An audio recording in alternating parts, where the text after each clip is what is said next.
Part 1. The Vanished Researcher and the Forbidden Manuscript. Dr. Sarah Mitchell knew the risks. As a respected archaeologist specializing in ancient religious texts, she had spent decades navigating the delicate balance between academic scrutiny and religious sensitivities. But what she discovered in the highlands of Ethiopia in late 2023 shattered every boundary she had carefully maintained. "I've found something that changes everything we thought we knew," read her final email to colleague Professor Daniel Kaufman at Oxford University. The complete Ethiopic Enoch manuscript contains passages previously thought lost, sections deliberately removed. What they describe about our origins and future is troubling. I'm bringing it all back next week. She never arrived. 3 days after that email, Dr. Mitchell's jeep was found abandoned near the monastery of Debre Damo.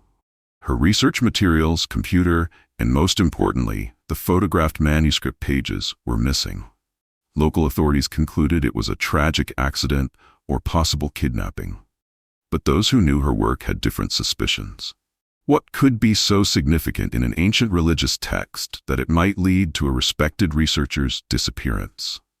The answer may lie in understanding what the Book of Enoch truly is, and why its complete contents have remained elusive for centuries. Dating back over 2,000 years, the Book of Enoch stands as one of the most enigmatic and controversial religious texts ever discovered. Written before the birth of Jesus Christ, this ancient manuscript contains descriptions of fallen angels, giant hybrid offspring called Nephilim, a complex cosmology of multiple heavens, and detailed prophetic visions about humanity's ultimate fate. Despite its profound religious and historical significance, this book remains excluded from most modern Bibles, a conspicuous absence that has fueled centuries of speculation. Why would such an important ancient text, referenced directly in the canonical Book of Jude and influential to early Christian thought, be systematically removed from religious canon? The traditional explanation, that it contained theological inconsistencies, hardly seems sufficient when examining the nature of what Enoch actually describes. Consider this passage from Enoch 7:1-6, describing the fallen watchers.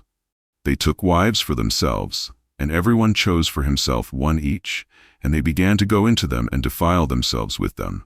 And they became pregnant and bore large giants, who consumed all the acquisitions of men. And when men could no longer sustain them, the giants turned against them and devoured mankind."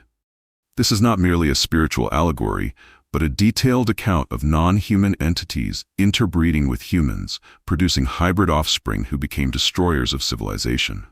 Even more disturbing are Enoch's descriptions of the knowledge these fallen watchers taught to humanity: metallurgy, weaponry, astronomy, root-cutting, medicine, and cosmetics, framed not as advancements but as corrupting influences that led to humanity's degeneration. The Ethiopian Orthodox Church, unique among major Christian denominations, never removed the Book of Enoch from their canon. Ethiopian monks have preserved these writings for centuries, considering them divinely inspired scripture. It was in Ethiopia in 1773 that the Western world rediscovered this lost text, when Scottish explorer James Bruce returned from North Africa with 3 copies of the Ethiopic manuscript. But what if even these Ethiopian manuscripts were incomplete? What if the most troubling revelations, the ones that might explain Dr. Mitchell's disappearance, were deliberately obscured even from these preserved versions? As we journey deeper into the mysteries of the Book of Enoch, we'll explore not just ancient words on fragile parchment, but potentially the most profound questions about human existence. Where did we come from? Are we alone in the universe? And most disturbingly, has our development as a species been guided or perhaps interfered with by entities beyond our understanding? The answers may be hidden in plain sight, preserved in a text that religious authorities have systematically removed from public consciousness for nearly 2 millennia. What you're about to discover are the forbidden revelations of a man who claimed to walk with supernatural beings and witness the very architecture of creation itself. The journey into Enoch's world begins now. Part 2. The Man Who Walked with Angels, Enoch's Story and the Manuscript's Journey. Who was Enoch, this mysterious figure whose writings have been both revered and feared throughout history? In the biblical genealogy, he appears as a seemingly minor character, the seventh patriarch from Adam, the father of Methuselah, and the great-grandfather of Noah. But what makes Enoch truly extraordinary is not his place in a family tree, but the unprecedented claim made about him in Genesis 5 verse 24. Enoch walked with God, then he was no more because God took him away. Unlike every other patriarch whose life concludes with the phrase, "and then he died," Enoch never experienced death. According to both Jewish and Christian traditions, he was taken directly into heaven while still alive, an honor shared only with the prophet Elijah millennia later. This exceptional destiny hints at Enoch's unique relationship with the divine, a connection that would supposedly enable him to record cosmic secrets beyond human understanding. In Jewish mystical traditions, Enoch was transformed into the angel Metatron, described as the Lesser Yuhwa, a title suggesting his proximity to God, and given the role of celestial scribe. Islamic traditions identify him as the prophet Idris, credited with introducing writing and mathematics to humanity. Across these diverse traditions, one element remains consistent. Enoch, Idris, Metatron was granted access to divine knowledge unavailable to ordinary mortals. The traditional dating of Enoch's life would place him in the antediluvian world, the mysterious pre-flood civilization described in Genesis, as a time when human lifespans extended for centuries and the sons of God interacted directly with humanity. According to the text, Enoch lived 365 years, a number conspicuously matching the days in a solar year, before his translation to heaven, approximately 987 years before the Great Flood that would transform the ancient world during Noah's time. The Book of Enoch itself, however, was composed much later. Scholars generally agree that the text was written during the intertestamental period, roughly 300 BCE to 100 CE, with the oldest sections dating to around the 3rd century BCE. This places its composition during a tumultuous period in Jewish history, after the Babylonian exile and during the Hellenistic period when Greek cultural influences were reshaping the ancient Near East. This historical context is crucial for understanding both the content and significance of Enoch's writings. It emerged during a time of apocalyptic expectation, when many Jewish sects were developing complex angelologies and eschatologies, theories about angels and end times, in response to political oppression and cultural upheaval. The Book of Enoch reflects these concerns while claiming to reveal ancient wisdom from before the flood. The manuscript's journey through history is as remarkable as its content. For approximately the first 4 centuries CE, the Book of Enoch was widely known and frequently cited by early Christian writers. Church fathers like Clement of Alexandria, Tertullian, and Irenaeus all referenced it as an authoritative text. Tertullian, c. 160 to 220 CE, even defended its authenticity, writing, "I am aware that the scripture of Enoch is not received by some because it is not admitted into the Jewish canon either." Then, mysteriously, the book vanished from Western religious discourse. After the Council of Laodicea in 363 CE established stricter guidelines for canonical texts, references to Enoch began to disappear. By the late 5th century, the complete text was lost to the Western world, surviving only in fragmentary Greek and Latin quotations. For over a millennium, the Book of Enoch was considered lost, until a remarkable discovery in Ethiopia. James Bruce, a Scottish explorer, traveled to Abyssinia, modern Ethiopia, between 1768 and 1773, on a quest to find the source of the Nile. While there, he discovered that the Ethiopian Orthodox Church had preserved the complete Book of Enoch in Ge'ez, an ancient Ethiopian language. Bruce acquired 3 manuscripts and brought them back to Europe, where the first modern translation was eventually published in 1821. This rediscovery represents one of the most significant literary recoveries in religious history. The Ethiopian Orthodox Church had maintained the Book of Enoch as canonical scripture throughout the centuries when it had been forgotten or suppressed elsewhere, preserving what they considered sacred knowledge for future generations. However, the relationship between the Book of Enoch and the Dead Sea Scrolls, often confused in popular accounts, requires clarification. The Dead Sea Scrolls, discovered in the Qumran caves near the Dead Sea between 1947 and 1956, did not contain the complete Book of Enoch, Rather, they included multiple fragmentary copies of portions of the text in the original Aramaic language, particularly from the Book of the Watchers and the astronomical book sections. These Aramaic fragments, dating from the 2nd and 1st centuries BCE, confirmed what scholars had long suspected. The Book of Enoch was originally composed in Aramaic or Hebrew, not Greek, and it predated Christianity. The Qumran fragments represent the oldest surviving portions of the text, predating the Ethiopian manuscripts by over a millennium. The discovery of these fragments among the Library of the Essenes, a Jewish sect that withdrew from mainstream society to prepare for the end times, reveals something crucial about how the Book of Enoch was regarded in the late Second Temple period. For this community, which emphasized purity, prophecy, and apocalyptic expectation, Enoch's writings were considered authoritative scripture, preserved alongside what would later become canonical biblical texts. This raises profound questions. Why would a text so valued by early Jewish mystical sects and early Christians be systematically removed from Western religious tradition? Was it merely theological disagreement, or was there something more disturbing within these pages that warranted their suppression? As we examine the actual contents of Enoch's vision, the answers may become disturbingly clear. Part 3. The Forbidden Knowledge, Cosmic Secrets and Terrifying Revelations. The Book of Enoch is not a single unified text, but rather a compilation of 5 distinct books, each containing revelations that challenge conventional understanding of both ancient history and cosmic order. These sections, the Book of Watchers, the Book of Parables, the Astronomical Book, the Book of Dreams, and the Epistle of Enoch, together form what scholars call Fern Enoch, or the Ethiopic Enoch.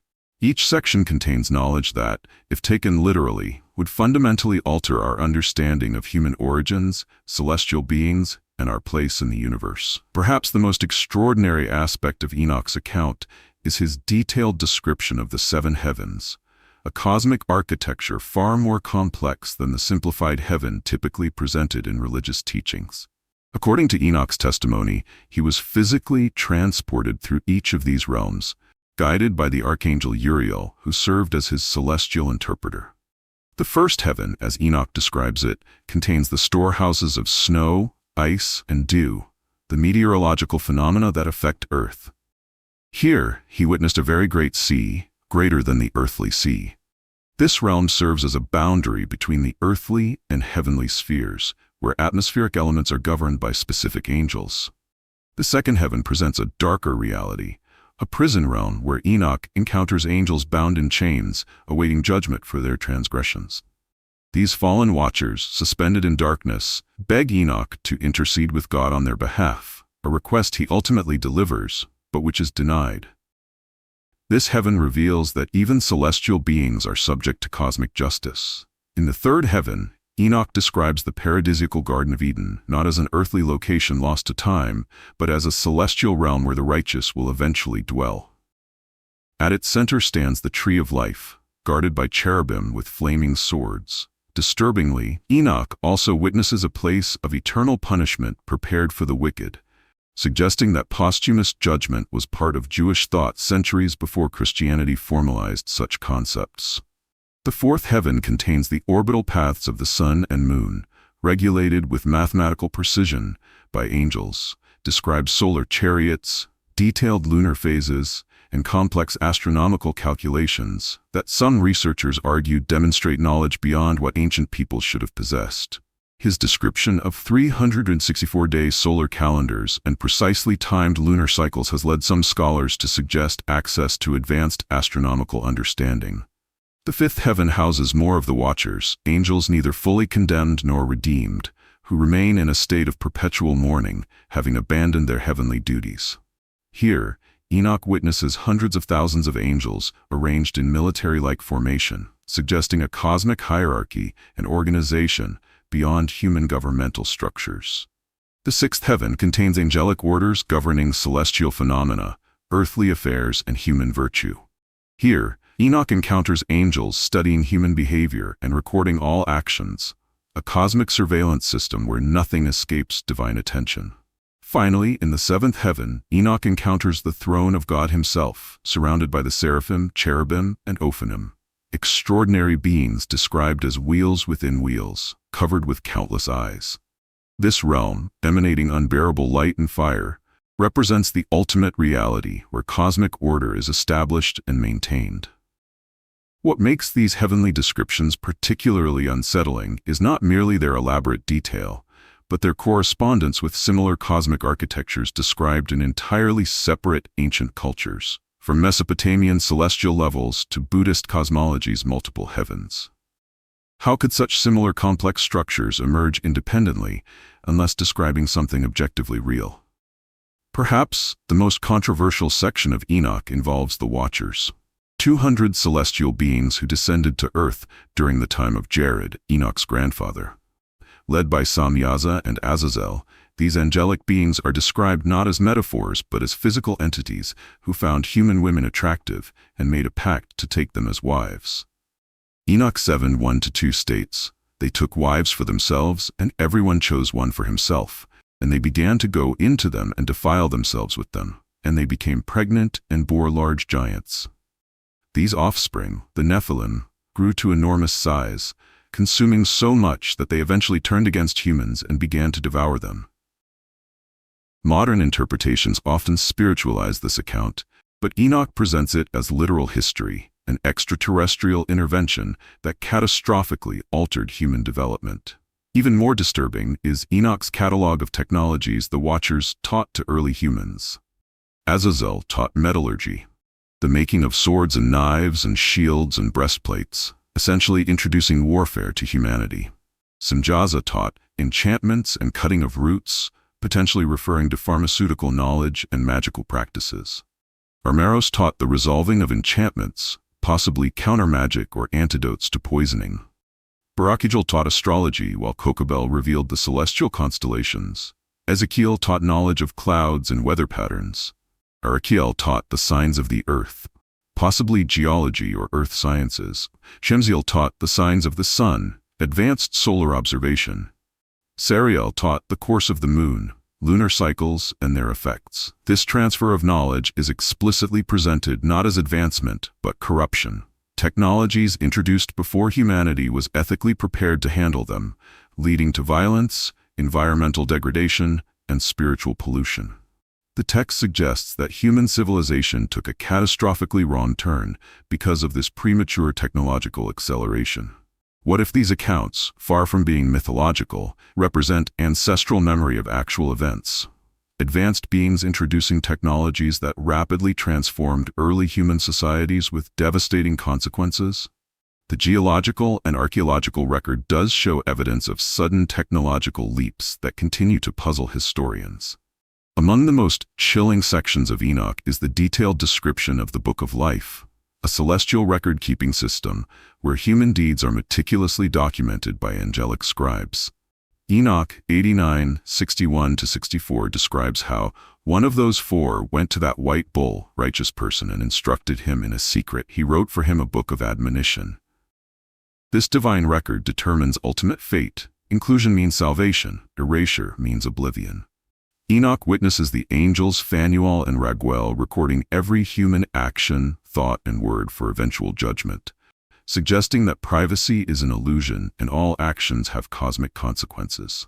For those living in our modern surveillance society, this ancient description of perfect celestial monitoring feels uncomfortably prescient.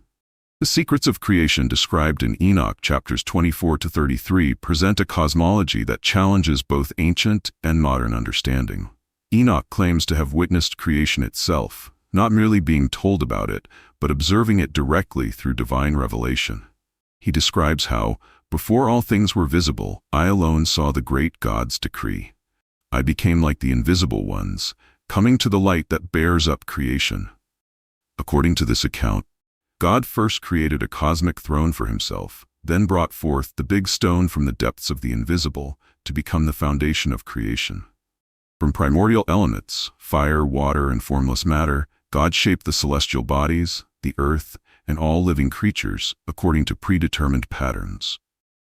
Most striking is Enoch's description of humanity as the final and central purpose of creation, beings made in God's image to serve as witnesses to cosmic order. Yet this special status came with heightened responsibility and the capacity for tragic failure. The text suggests that humanity's current condition is a severely diminished version of our intended state, corrupted by the Watcher's interference and our own subsequent choices. Finally, Enoch's prophecies about the end times contain detailed predictions presented with unsettling specificity.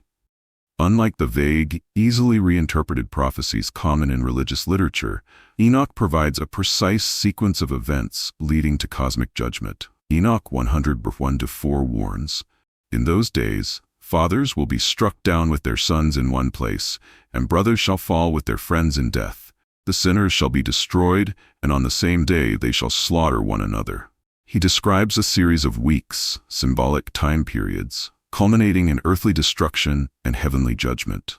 Most disturbingly, he outlines environmental collapse. The earth shall be wholly rent asunder, societal breakdown, and unprecedented violence before final restoration.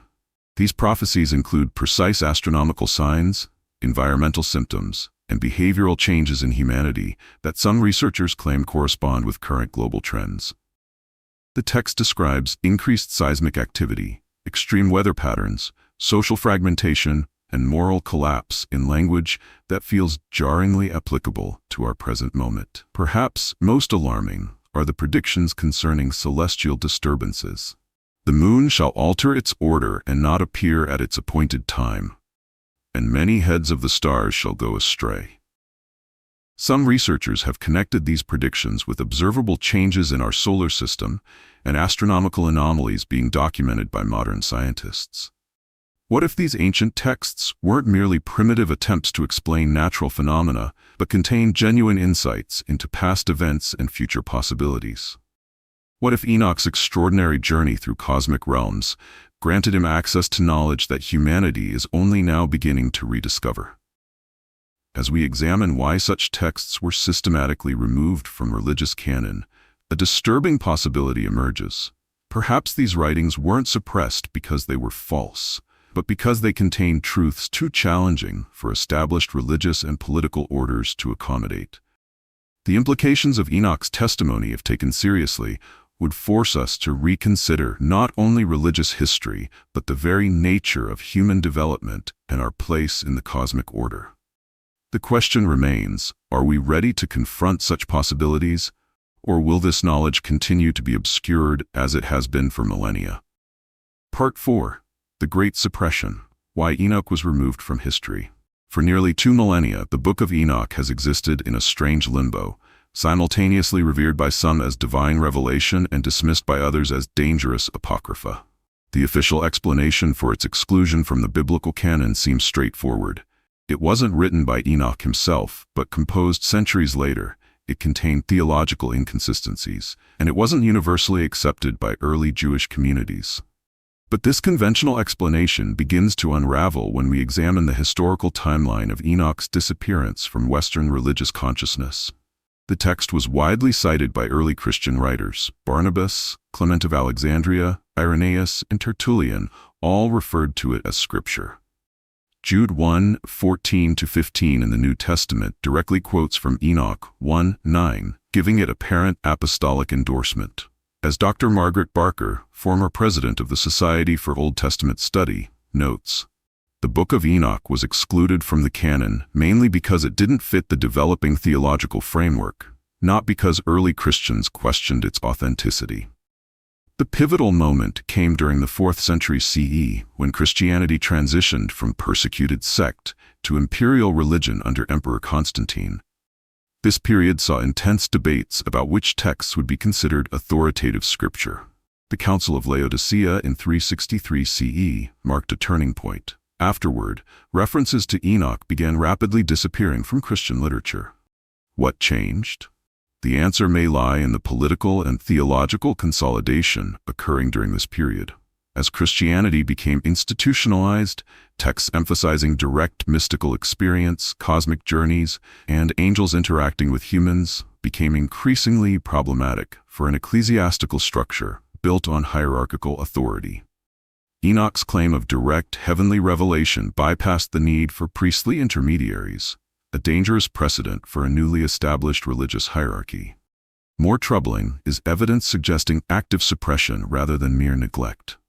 St. Augustine, the influential bishop of Hippo, explicitly rejected the Book of Enoch, despite acknowledging its antiquity, writing in City of God, "Let us omit, then, the fables of those scriptures which are called apocryphal." His categorization of Enoch as fables established the official position that would dominate Western Christianity for centuries.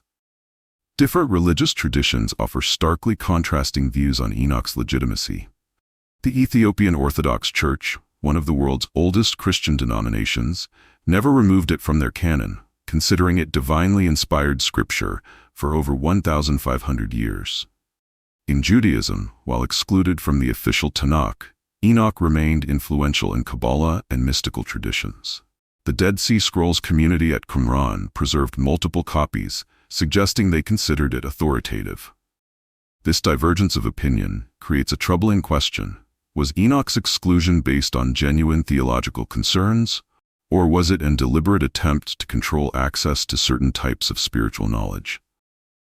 The Book of Enoch represents a strand of Jewish apocalyptic tradition that became problematic for mainstream religious authorities, explains Dr. Robert Charles, biblical scholar and author of The Book of Enoch Translated. Its vivid descriptions of heavenly realms, fallen angels, and cosmic secrets offered a direct mystical pathway that potentially undermined ecclesiastical authority. Dr. Michael Heiser, scholar of biblical languages and Semitic studies, offers another perspective. Enoch's detailed descriptions of angelic beings, interacting with and influencing human affairs, presented a cosmology too complex for the simplified theology being developed for mass conversion in the 4th century. The messy supernatural worldview of Enoch, with its multiple heavens and complex angelic hierarchies, was difficult to reconcile with the more streamlined theology emerging in institutional Christianity. Adding to the mystery are the numerous instances of Enochian manuscripts vanishing throughout history. The complete Greek version, known to exist in the 8th century, disappeared without explanation. During the Renaissance, when interest in ancient texts surged, several scholars reported acquiring Enoch manuscripts that subsequently vanished from libraries or private collections. In 1773, when James Bruce returned from Ethiopia with 3 copies of the Ethiopic Enoch, only 2 survived the journey to Europe. The third allegedly disappeared from his lodgings in Cairo under mysterious circumstances. Even in the 20th century, researchers have reported difficulties accessing certain Enoch fragments, with permissions revoked or manuscripts suddenly unavailable for study. Elena Kosmatova of the Russian Academy of Sciences documented a particularly strange case in 1988. We had arranged to photograph newly discovered Enoch fragments in a private collection in Armenia. 3 days before our arrival, a fire of unknown origin destroyed precisely the section of the building housing these documents. No other materials were damaged. These incidents have fueled speculation about ongoing suppression, with some researchers suggesting that certain organizations still actively work to limit access to complete versions of the text. While such claims enter the territory of conspiracy theory, the pattern of disappearances is difficult to dismiss entirely. The impact of Enoch's removal from mainstream religious consciousness cannot be overstated. By eliminating this text, Western religious tradition lost a crucial bridge between earthly and celestial realms, between physical reality and spiritual dimensions. The rich cosmology described by Enoch, with its multiple heavens, complex angelic orders, and detailed accounts of celestial mechanics, was replaced by a simplified cosmology more amenable to institutional control. This simplification extended beyond theological concepts to practical knowledge. Enoch's detailed astronomical observations, environmental insights, and cosmological framework represented a synthesis of spiritual and scientific understanding that might have altered the development of Western thought had it remained in the canon. As biblical scholar Dr. James Charlesworth observes, removing Enoch created a significant gap in our understanding of early Jewish apocalyptic thought and its influence on emerging Christianity. It's like studying modern physics with a critical textbook missing. The consequences of this removal continue to reverberate. Most Western religious adherents remain unaware of Enoch's contents or significance, creating a blind spot in their understanding of their own religious origins. The cosmology that shaped early Christian and Jewish thought has been largely forgotten, replaced by simplified versions that lack the depth and complexity of the original vision. In essence, the suppression of Enoch represents one of history's most successful instances of controlling information, so complete that most people remain unaware anything is missing. The question that haunts researchers isn't just why this text was removed, but what other crucial knowledge might have been deliberately obscured from our collective consciousness. As we recover these ancient perspectives, we must consider a disturbing possibility. What if the most profound insights about human origins, cosmic structure, and our spiritual potential haven't been lost to time, but deliberately hidden from view? And if so, what other revelations might still be waiting to be rediscovered? Part 5. Ancient Wisdom, Modern Discoveries, Enoch's Legacy Unveiled. What if the most profound insights about our origins and destiny weren't lost to antiquity, but have been hiding in plain sight all along? As modern science advances, some researchers are finding startling parallels between Enoch's ancient cosmology and cutting-edge scientific discoveries. Consider Enoch's detailed astronomical knowledge. The text describes precise solar and lunar cycles, including a 364-day solar calendar that divides perfectly into 4 91-day seasons. While initially dismissed as primitive astronomy, recent analysis by Dr. Jonathan Ben-Dov of the University of Haifa suggests this calendar demonstrates sophisticated mathematical understanding. The Enochic calendar shows evidence of systematic astronomical observation far beyond what we would expect from that historical period.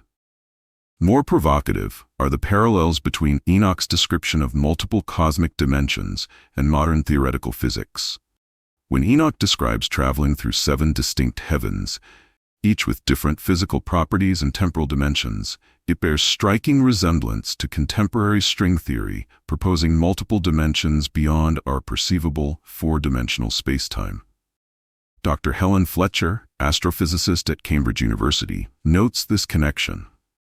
While we shouldn't overinterpret ancient texts through a modern lens, it's remarkable that Enoch's cosmology presents a multi-layered universe with distinct properties at each level, conceptually similar to current theoretical models of quantum dimensions. Perhaps the most controversial connection involves human genetics. Enoch's account of watchers interbreeding with humans, producing the Nephilim, has traditionally been dismissed as mythology. Yet, recent genetic research has revealed unexplained jumps in human development that continue to puzzle scientists.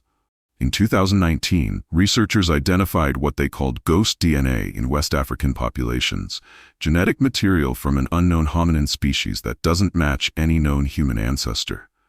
Similarly, a 2018 study in Cell identified a massive shift in human brain development approximately 50,000 years ago that dramatically accelerated cognitive capabilities with no clear evolutionary trigger. Dr. Miguel Contreras, geneticist at the National Human Genome Research Institute, acknowledges the mystery. There are sections of non-coding DNA, sometimes called junk DNA, that contain sequences unlike anything else in our genome. While there are scientific explanations being explored, these genetic anomalies remain inadequately explained by conventional evolutionary models. To be clear, mainstream science does not support the idea of angelic intervention in human genetics, but the existence of genuinely puzzling aspects of human development has created space for alternative interpretations that resonate with Enoch's account of external influences on human evolution. Beyond these scientific connections, Enoch's influence permeates modern culture in ways most people never recognize. His vision of multiple heavens inspired Dante's Divine Comedy. His descriptions of angelic hierarchies influenced centuries of Western art. His concept of a cosmic book of life recording human actions has shaped ethical frameworks across cultures. From films like Legion and The Prophecy to best-selling novels like Fallen and Angelology, Enochian themes of angelic intervention continue to captivate modern imaginations. The popular Ancient Aliens theory, proposing that advanced beings influenced early human civilization, essentially secularizes Enoch's account of watchers bringing knowledge to humanity. This cultural persistence raises a profound question. Why do these themes continue to resonate across millennia if they're merely fictional? Could they reflect deep ancestral memories of actual events, preserved in symbolic form? Sarah Mitchell, whose disappearance we mentioned at the beginning, was reportedly investigating exactly this question before she vanished. According to colleagues, she had identified correlations between Enochian descriptions of fallen watchers and unexplained archaeological sites across Ethiopia and the Middle East. Her final research notes, never recovered, allegedly contained evidence of advanced metallurgical knowledge at sites dating thousands of years before the Bronze Age, exactly as Enoch described the Watcher's teaching. Whether or not one accepts the literal truth of Enoch's account, its exclusion from mainstream religious tradition represents an incalculable loss. This text offered a cosmology that bridged spiritual and physical understanding, a framework where science and mysticism weren't opposed but complementary approaches to cosmic truth. As we recover this ancient wisdom, we're invited to reconsider fundamental questions. What is our relationship to the cosmos? Are we alone in the universe? Has our development been influenced by intelligences beyond our own? And most importantly, why has this knowledge been systematically removed from our cultural inheritance? The Book of Enoch challenges us to expand our perception beyond comfortable boundaries. Whether interpreted literally or symbolically, it presents a universe far more complex, populated, and purposeful than modern materialist worldviews allow. It suggests that the veil between physical and spiritual realms may be thinner than we imagine, and that our cosmic history may be far stranger than conventional narratives admit. As we conclude this exploration, consider this possibility. What if Enoch's journey through the heavens wasn't metaphorical but an actual account of non-ordinary perception? What if ancient wisdom traditions preserved insights about reality that modern science is only beginning to rediscover? And what might we learn if we approach these ancient texts not with dismissive skepticism, but with open-minded inquiry?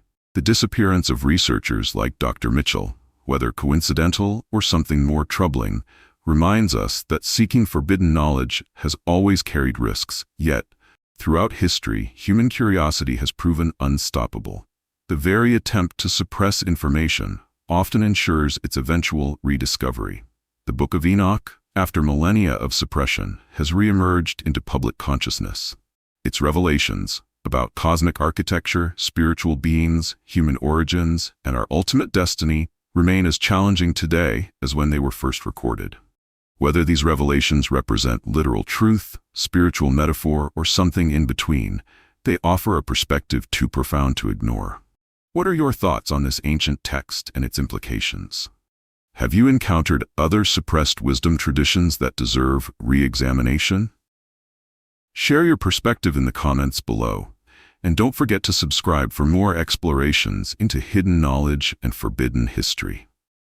The truth, as Enoch discovered, often lies beyond the boundaries of conventional understanding, waiting for those brave enough to seek it. The enduring fascination with texts like the Book of Enoch reflects something profound about the human condition, our eternal quest for meaning in a universe that often seems indifferent to our existence. For those of us who have journeyed through 4 or more decades of life, this search takes on special significance. We've witnessed enough of life's joys and sorrows to know that conventional explanations sometimes fall short. Whether or not you believe in the literal truth of ancient texts, their persistence across millennia suggests they address fundamental human needs, for connection to something larger than ourselves, for cosmic justice, for understanding our place in an unfathomably vast universe.